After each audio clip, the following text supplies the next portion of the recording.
All right. So one thing that can be challenging as a coach is getting negative comments from athletes, right? Not necessarily an athlete ridiculing your coaching ability, but an athlete being extremely hard on themselves and communicating their training results, right? I think that most people understand some sort of frustration with a performance that maybe didn't go as planned, right? Maybe everyone has some conception of the things that they struggle with in training and are like, yep, still suck at strict handstand push-ups, like another bad day.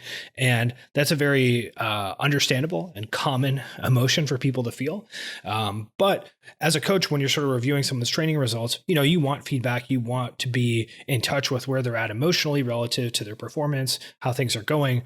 But it can be a little bit tricky to understand how to communicate back to someone when they're giving, extremely negative feedback, extremely self-critical feedback about something where it's like, okay, like, we know that this is a problem. We know that this is something that we want to work on, but we've maybe crossed over the point where this is like no longer helpful. So how do we actually navigate that? And Luke, I know you have some tales to tell, some coaching experiences with athletes who are maybe, over that line a little bit in terms of how they talk about themselves, how they talk about their performance. So I figured that could be a good jumping off point to discuss this. So what do you got? Indeed, I do. Many a tale. Yeah, I suppose as coaches, we often, and we talk a lot about this on the podcast, but we have a look at sort of athletes, and we tend to create these priorities around the areas that they need to work on, and a big part of the sport is trying to be more well-rounded, and that's what you're trying to do to sort of move them forward in a certain direction. You're trying to sort of build these areas which may be, not as good relative to the field, and you're trying to work on these things. But what can happen is that can just become all of the focus, and there can just be sort of a lot of unneeded stress around these areas. And I suppose one of the things which can be difficult to balance is, okay, how much do you communicate this idea that you need to work on this and these are your priorities, and then or do you flip it completely and actually just sort of get people moving towards a goal? And I've generally come across could say three types of people within my coaching, and one of them is going to be that sort of super data driven athlete who's looking at the open, looking at leaderboards, and they say, okay, well, I need to be here by this year and this time. And sometimes they can be a little bit too focused on that element. And then you can have the individual who might be a little bit too focused on the areas that they may be deficient in. And then you can sort of see this through comments or through them even avoiding certain training pieces that they know that are going to be difficult. And, their schedule always just comes up at like that point in the week, and it means that they end up actually missing it and avoiding it. And then you get those individuals who are just fairly like laissez-faire about stuff. They just sort of enjoy going through the process, and they turn up to their training, every day. I've got some clients who know the areas that they lack in, but they actually don't care that much. And we've actually had conversations around, okay, let's actually just bias your training towards the training that you really like. And, they don't care about their gymnastics. What they want to do is, squat clean 100 kilos for 30 reps in a certain amount of time. And sort of, they gear all their training towards that. So, one of the things that I've been thinking about recently is it how do you play that balance as a coach with getting someone to be positive in their outlook and working towards something and really trying to be sort of productive in that, compared to sort of, highlighting the areas that they need to work on, those priority areas. When does it become too much that they, when is that negative outlook too much that it actually hinders their performance or it hinders their ability to move forward? And a big part of this as well is sort of, obviously things like self-comparison, how they're framing time with maybe skill development. What are their expectations? Is it something like, well, I've been doing CrossFit for 3 years, so I should be able to do, X, Y, and Z at this stage. It's like, nah, that doesn't really, happen, because everyone approaches this and comes into this very very different stages, and it depends on a lot.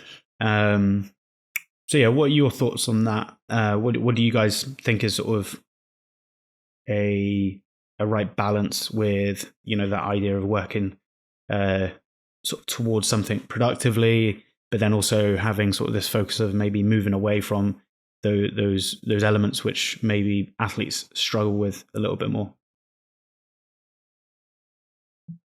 I mean, I'm personally okay with people who know what they enjoy doing and want to focus on that. You know, sometimes it's easy as a coach to get caught up in, we're trying to make this person the best athlete and we're trying to get them to be well-rounded and well-balanced. But like you said, the reality for some people is that they don't care about being good at gymnastics. They just want to be strong and they just want to lift heavy weights. And I think sometimes that can be tricky to really separate from, and be okay with, all right, well, I'm okay with you not being good at body weight things. I'm okay with you not having good aerobic capacity. If you just want to lift heavy, then we'll get you strong. We'll work on your lifting technique. We'll work on your muscular endurance. We'll work on your top end strength, and I'm okay with that. But sometimes when someone has that goal of, I want to get to the CrossFit Games, and they have that, I don't want to say unrealistic goal because maybe it's realistic for them, but when they have that bigger goal that they're working towards, sometimes they need that reality check of, okay, well, you are strong enough to compete at the games, but you cannot handle any of the conditioning. So as much as you enjoy lifting heavy, you're going to lift heavy 2 or 3 times a week to keep it in check. And the rest is going to be a lot of aerobic development and capacity work. And it's not going to be enjoyable. And I think people who have those bigger goals sometimes enjoy, like they just want to enjoy what they're doing. They don't care about anything else. And they need to understand that training is not always enjoyable if you are working towards a specific goal. And it can be enjoyable, but not every part is going to be enjoyable, and it doesn't automatically have to be enjoyable if your goal is that important to you.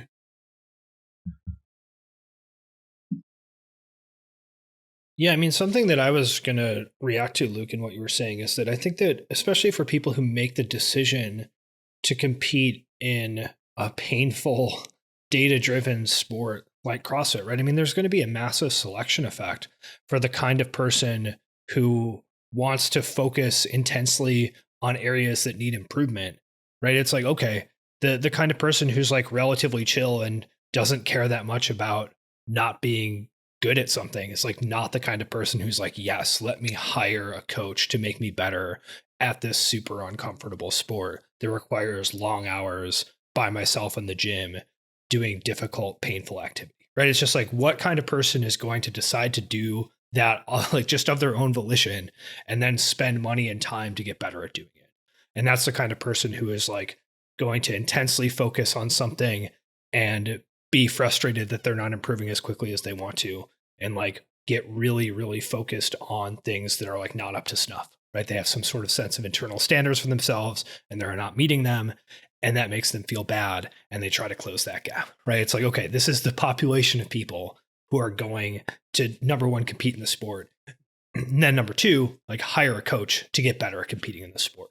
And so I think based upon that, it's not surprising at all that the sort of like potentially negative self-talk, potentially negative over-focusing on areas of weakness is common, right? Especially amongst athletes, you know, who we have coaching relationships with. And so it's one of those things, just like a lot of stuff we talk about on the podcast, where, okay, where is the line and how can we sort of like harness the potential positive aspects of this behavior, and then try to mitigate the downside of it, right? And you know, there was a pretty salient example of this I don't remember exactly when this was, maybe 5 years ago or something. And we've probably talked about this on the podcast before too. Made a little bit of a cultural splash, but Michael Jordan's Hall of Fame acceptance speech, where he, rather than just being like, wow, it's really great to be here. I'm like such a happy person. I feel great about my legacy. Thanks to all my family and everyone who supported me. It was instead like a laundry list of manufactured grievances, just like, and then this person slighted me and this person said I couldn't do it. And then I like made up this crazy story in my head about this person saying I wasn't good enough. And so I would like to thank all of them for letting me be here. And it was like totally psychotic, but it also made sense where you're like, yeah, okay. Yeah, I see how this person managed to just like push themselves so hard all the time to be the actual best that ever did this thing. Right. And so that's not necessarily a psychologically healthy place to be.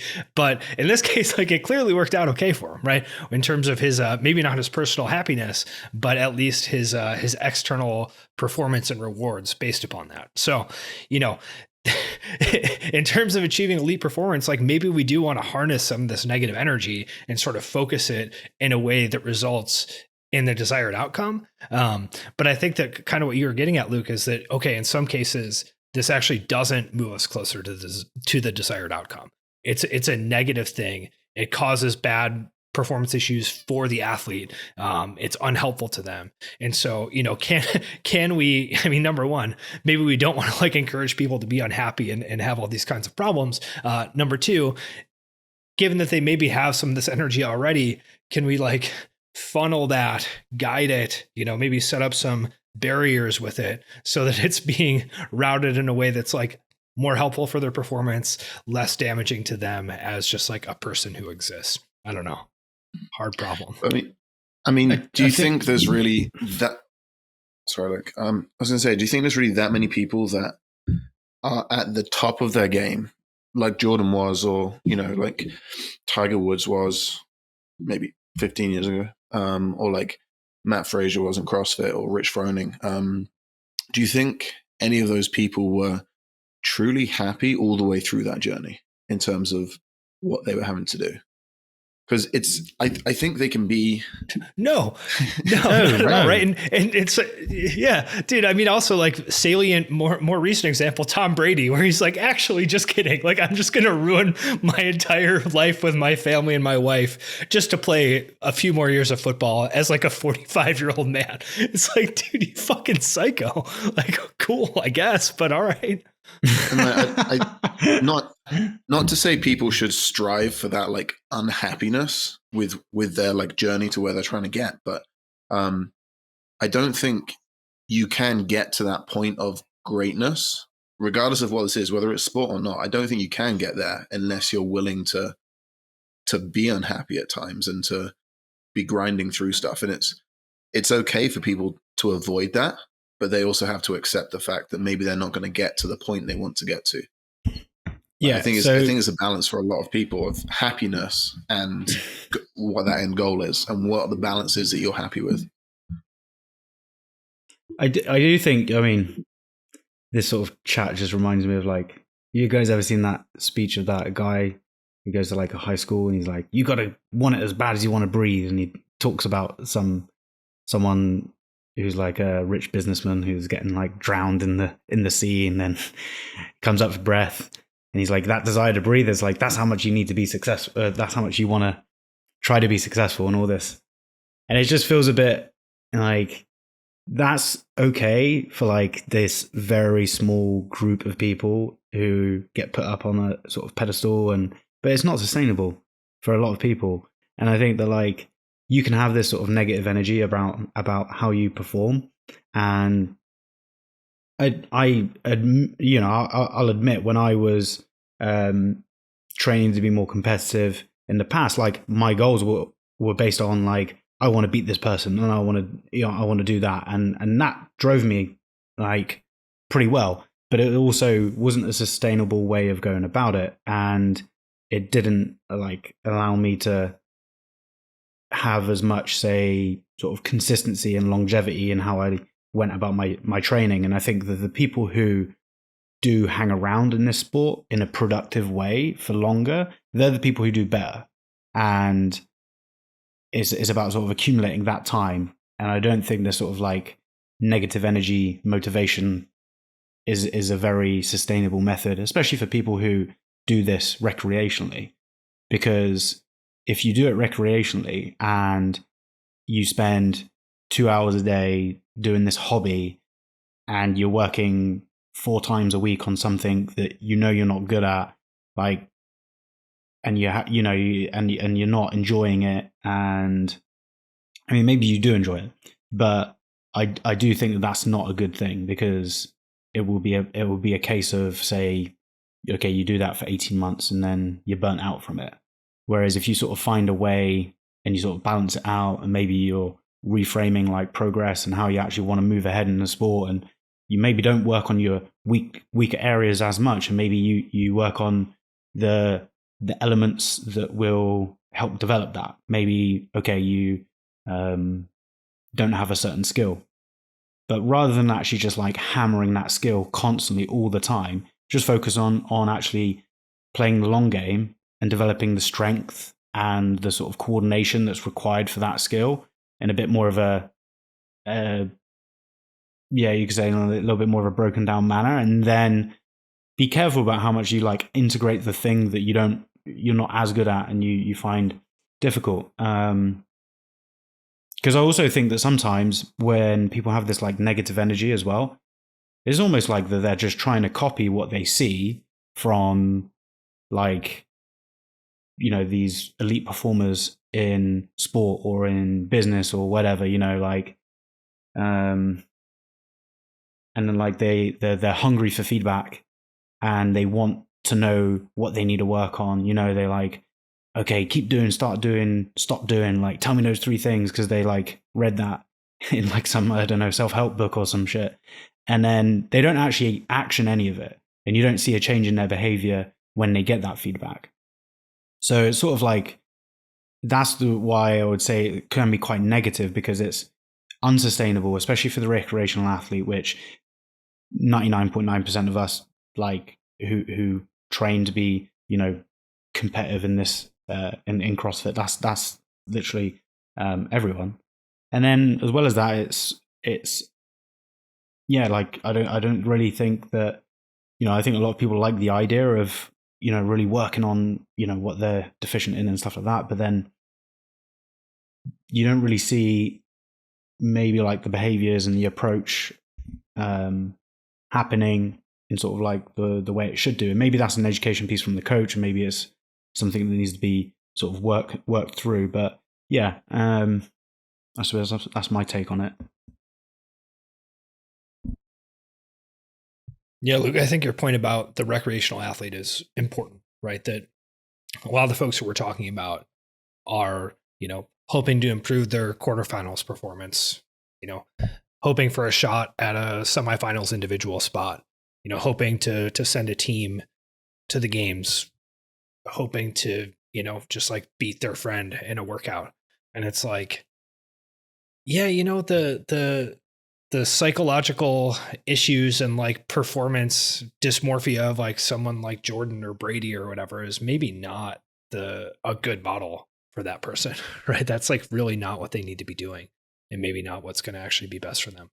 So I think that that's an important point to kind of land on. It's like, yeah, you know, like this is a hobby for you, and you have tendencies as a person that make this maybe like a good hobby for you, something that you have as like a focus.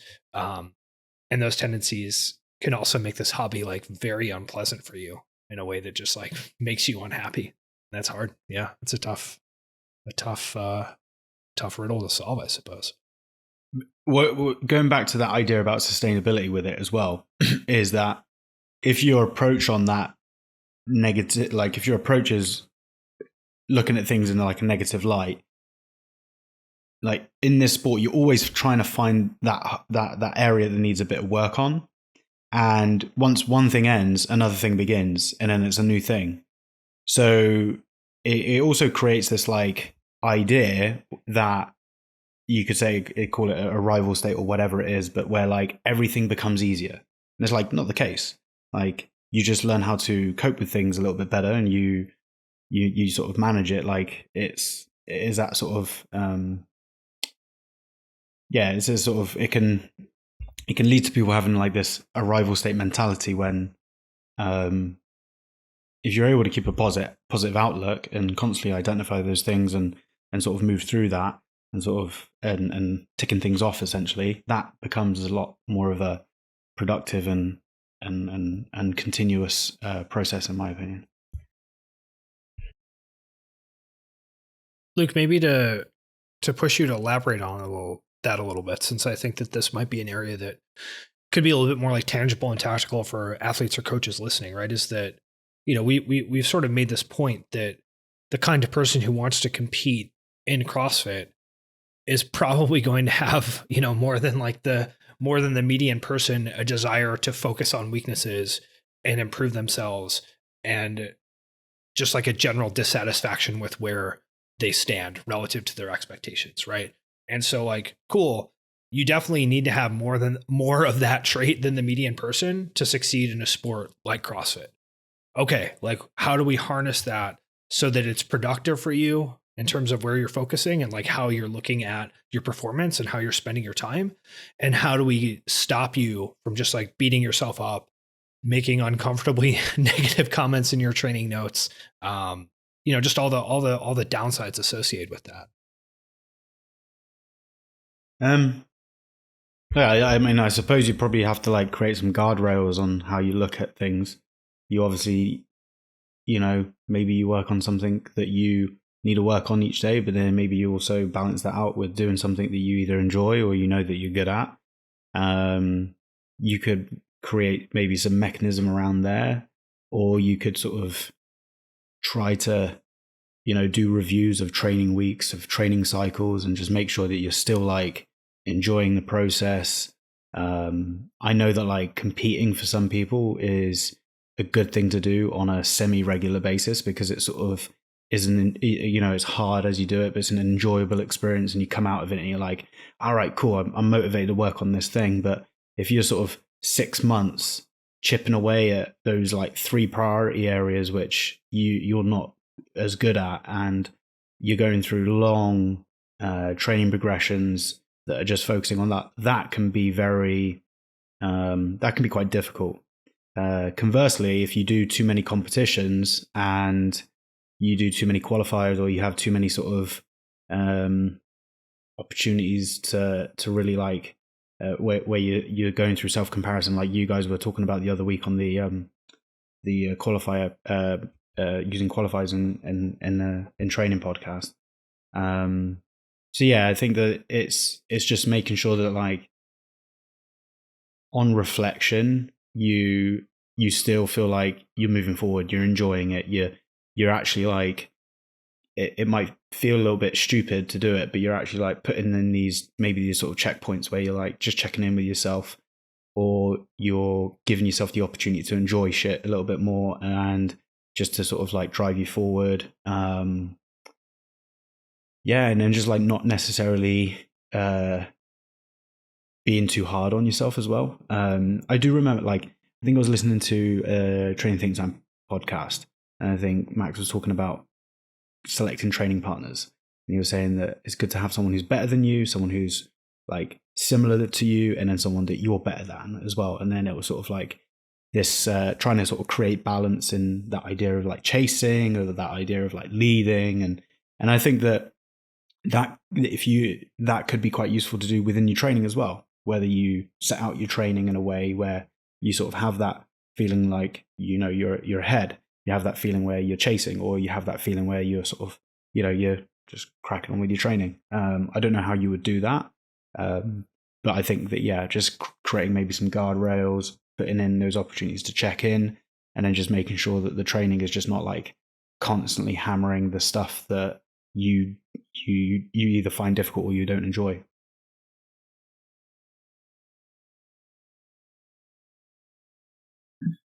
Yeah, I was going to say, I think the idea of trying to keep it as enjoyable as possible while making progress is important for some people. So like you were saying there, Luke, not just hammering the stuff that you struggle with constantly. Like there has to be wins within that, and there has to be enjoyment within that, for most people.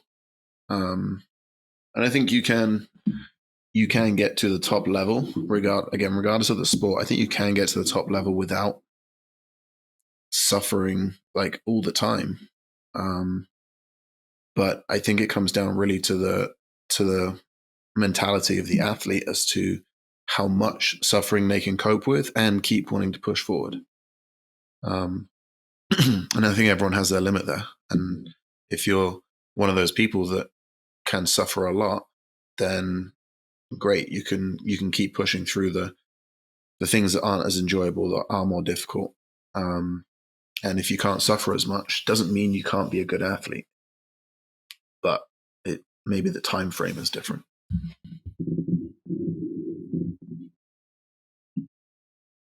Yeah, I've had some conversations with athletes as well, just about the sort of like hedonic treadmill concept. In this case, maybe like the anhedonic treadmill concept, where it's like, okay, you have this general tendency to be hard on yourself and to push yourself to improve and to be very dissatisfied with any area that you perceive as lacking, which is like a powerful thing and you can harness it. But Luke, I think you were saying this earlier, just the idea that, if you fix one of these things that you're going to feel better.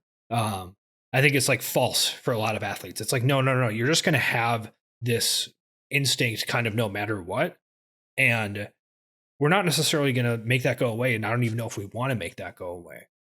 But in terms of framing this, just be aware that like you will have this no matter what. Like you will feel this way about your performance no matter where you are.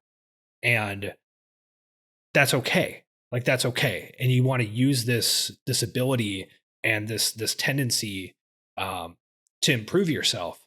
But this idea that like, oh, okay, if you just keep chasing performance or you just keep chasing certain competition results or whatever, that's going to go away and you're going to feel good about yourself. Like that's not going to happen. And so I can't say that conversation has necessarily been helpful or like totally effective. But it is something that I have tried to communicate, right? I mean, you can see that in conversations like that I know Rich has had or whatever, where he talks about retiring from individual competition, where it's like, yeah, he won multiple CrossFit games in a row. And he wasn't like, oh, cool, I feel good about myself and secure in my performance. It's like, I feel increasingly terrible and worried that I'm going to, not be able to sustain this level of output and someone is going to embarrass me and I'm going to like lose it all or whatever, right? Like that's how people feel when they achieve the thing that they want. And you're like, okay, that sounds bad. Right. And again, I don't think that we're going to change this aspect of someone's personality, but if we can at least be some sort of like sounding board or reflection back to them of maybe better ways to handle this, or just sort of make them aware of like the thing that you're chasing isn't going to make you feel the way that you think it's going to make you feel. Do you still want to do this? And can you still sort of like go through the process of training without this idea that there's going to be like inner peace regarding your performance on chest to bar pull-ups on the other side of it? I don't know. I think, I suppose one thing to end on, and as just sort of a question, is that, I mean, I know that Fraser sort of had a lot of this, like moving away from, being the first of the losers, and he had like sort of like that narrative that he was sort of going through in those sort of like couple of years where he came like second. But I wonder how he coaches, and I wonder how he actually like he manages maybe a similar situation with his athletes, especially Mal O'Brien as well. Like she's, how old is she? She's like 18, something like that. Yeah, something like that. I Like think she was 18 at the games this last year. Like I wonder how he manages that if, say, for example, she has that outlook. But it would be interesting because I do think that as coaches, we will see this and we will sort of see where this might go spiraling down. But then as athletes, we sort of see this and we maybe experience drive and a bit of success from it. So yeah, maybe some food for thought. Yeah.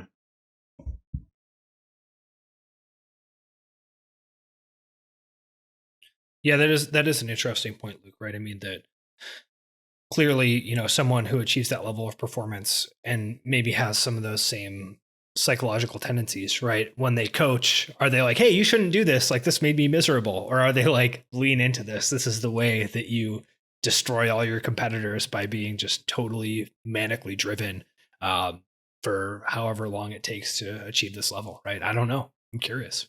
It's like that. It's like that bit in Conan when they're like, "What drives you in life?" And he's like, "Crush your enemies, see them driven before you." I forget the rest, but it's too bad, man. That's a powerful quote, right? I mean, I feel like that should be I don't know, some sort of t-shirt for some sort of CrossFit. Let's do it. Training company. Let's do it. Yeah, all right. Fine. Crush your enemies, see them driven before you. I mean, that's actually cool. Yeah, that's pretty hard. That's like metal, you know, like the death metal shirts that have just the like whatever most fucked up lyric from the album on the back, and you're like, yeah, it's a statement shirt. Love it. Todd, make it like the one you're wearing right now. Make it happen.